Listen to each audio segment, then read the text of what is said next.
As you know by now, I like to consider sustainable development as having four major dimensions. There are the traditional three: economic development, social inclusion, and environmental sustainability. But those three require, in all cases, the underpinning of a fourth aspect, and that is good governance. And so I like to put good governance alongside the first three as the total package that's needed in order to achieve sustainable development. When we move to the Sustainable Development Goals, good governance is going to play a central role in the achievement or the failure to achieve the Sustainable Development Goals. So it behooves us to think clearly about what we really mean by good governance.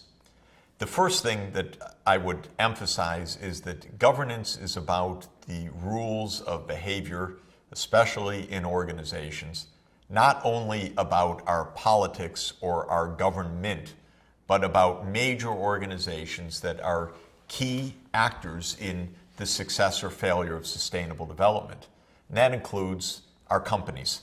So when I speak of good governance, I'm thinking about good governance of the public sector, government, and good governance of the private sector, especially the large multinational corporations. So good corporate governance. It's clear there are many, many kinds of governments around the world and many different rules of behavior, different constitutional or sets of principles. And it would be futile and absolutely, in any event, unworkable to believe that there is one set of political rules, for example, that will dictate how the SDGs are to be implemented. The world's governments, in any event, won't have it that way, nor is it correct to think that there's only one way, or that if there is, that we would find it uniquely. Rather, we need a set of principles rather than a cookie cutter that says you must have elections on this date and your parliament or president or prime minister or judiciary must be organized in the following way. That won't fly. But what can work, I believe, is to emphasize certain principles of behavior for the public sector and the private sector. First is accountability. Governments and business need to be accountable for their actions. Businesses are in part accountable to markets, but they're also accountable to the court of law, and they need to be accountable to the court of public opinion as well. Governments are accountable to their citizens in elections when they are democratically organized. Governments need to be accountable even in non-democratic systems or systems that others would consider to be non-democratic, to the achievement of the objectives that they take on. So by accountability, I mean not a specific set of election rules, though some are better than others, but rather the idea that governments will adopt goals and they are responsible for following through on reporting, on being clear about the measures that are needed to achieve them, on public assessments of progress or failure of progress towards those goals. And that should be true across all variety of political systems. That requires a second feature, in my view, also that transcends a specific pattern of voting or organization of the executive or the legislative branch of government, or similarly corporate organization, and that is transparency. We as citizens, we as market participants, we as human beings intent on achieving sustainable development can only hold government and business accountable for their actions if we can know what those actions are, know what the behaviors are. And that means that we have to resist secrecy.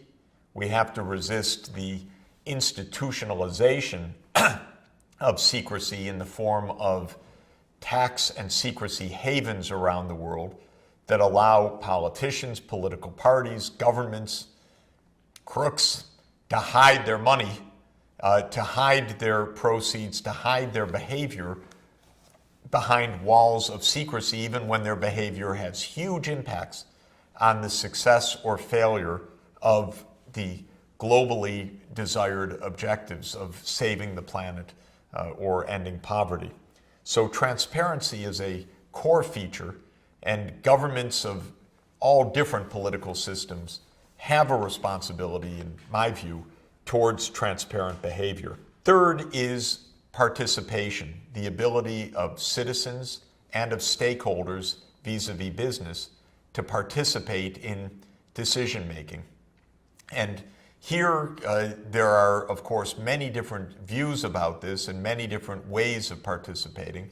Elections are a kind of participation, but they must not be the only kind. The ability to participate through public discourse, through public deliberations, through hearings on regulation are all extremely important.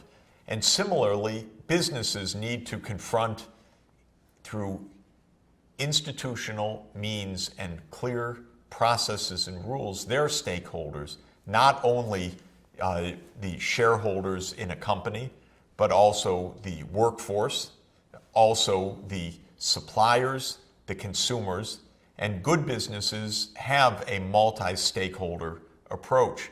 And in some countries like Germany, where there's a principle of co-determination, workers, even when they're not shareholders, have a formal, legalized right and responsibility for participation in corporate decision making. A fourth aspect of good governance that is part of accountability, I would say, but more specific, is what's called the polluter pays principle. And this is that all of us need to clean up after ourselves when we are imposing costs on others not reflected in market prices. When companies pollute waterways, when they pollute the air, when any of us as individuals or as businesses put carbon dioxide into the air, we need to bear that cost, to internalize the externality, as economists call it, but meaning in more usable language that we need to reflect the full social costs of our actions in our decision making. Consider a business that's operating in a poor country, and the poor country has very weak environmental standards, for example. Is it the, quote, right of the business to pollute a local village, even if it's not against the law? Is it actually, in some extremist views, I would say, the responsibility of the company to pollute that village because it's not against the law and it's the responsibility of the management to maximize the profit of the shareholders? Many of us would think that's an outlandish view, but it's actually a view that some free market purists mistakenly take, mistakenly in my view.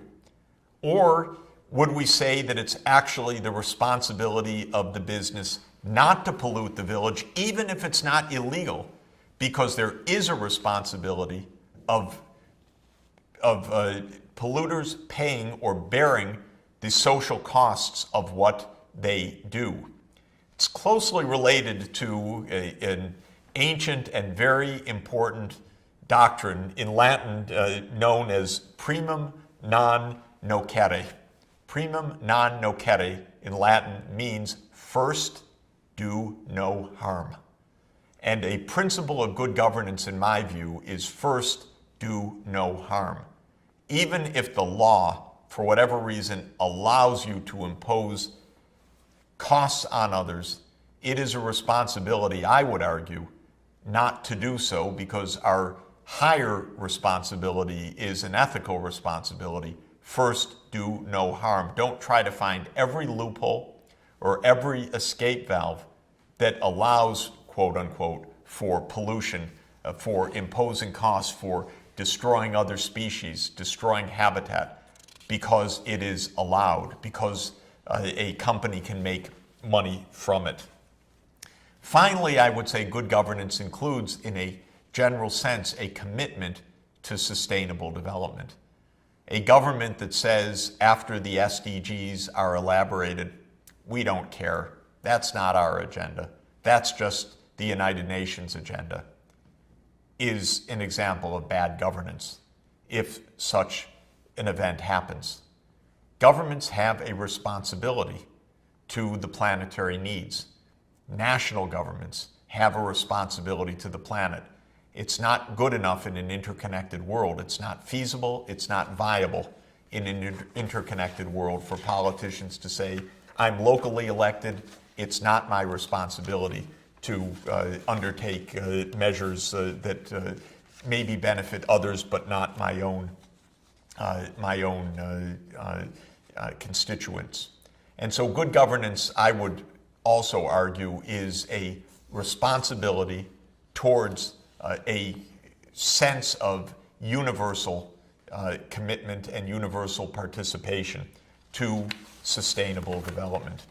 If one government or another says, we're the only way to organize things, you have to follow our Constitution, we're lost, because that will not happen. But if these basic principles of accountability, of commitment to sustainable development, of transparency, of the polluter pay principle, of participation, of primum non nocere, first do no harm, can be universally adopted in some approximate form, we can make important headway of governments working far more effectively together and businesses playing a responsible role in their position in the world system.